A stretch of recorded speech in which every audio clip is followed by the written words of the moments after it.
mày gặp thử khuyên mày hao bánh ăn hao cái tầm tung rồi rồi ở đây chỗ mới thôi.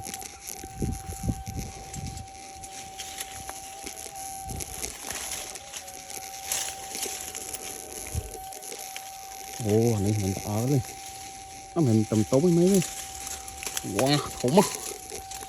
Wow ô chuột ơi. Ô mày ơi đã thầy thoảng thầy nhấp mê với phở đó rồi chầm mê cho bọc chầm cho bây giờ mê với phở mày mày ô thủng na. Wow thầy này biết nè mày ơi đừng ngoại chỗ nữa này.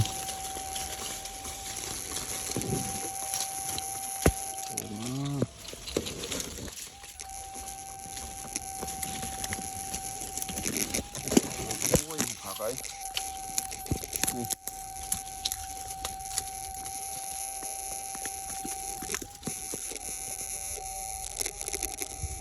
Rồi mà không muốn rồi. Ở mình mà đăng tiết.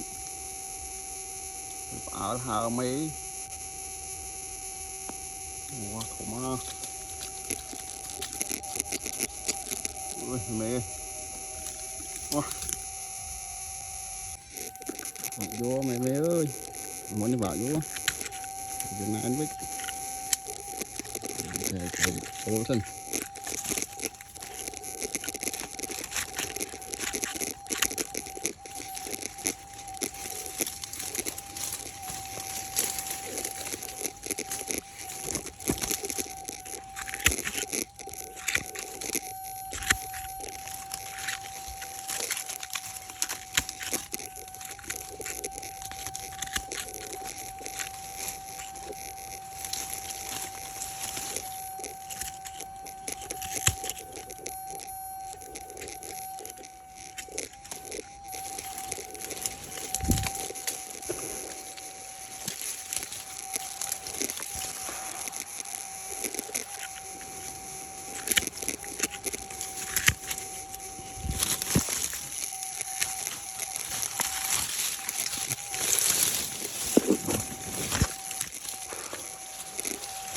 Mà mày ơi ơi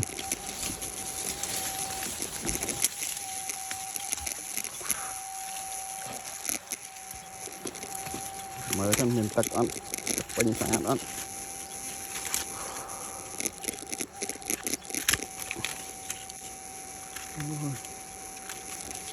em rất mày mì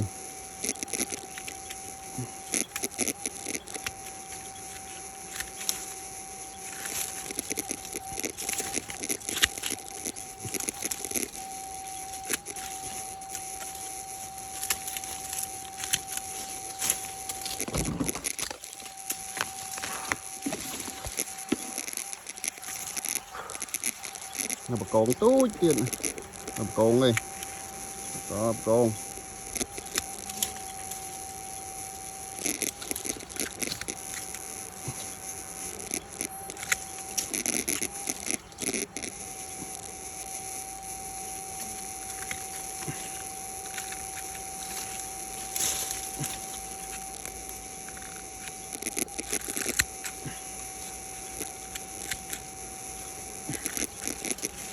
wow.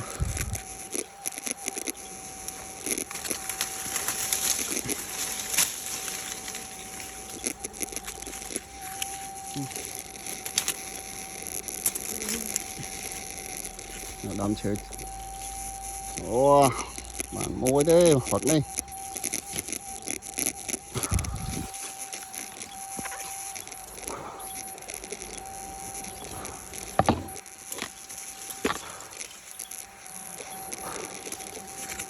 nên tắt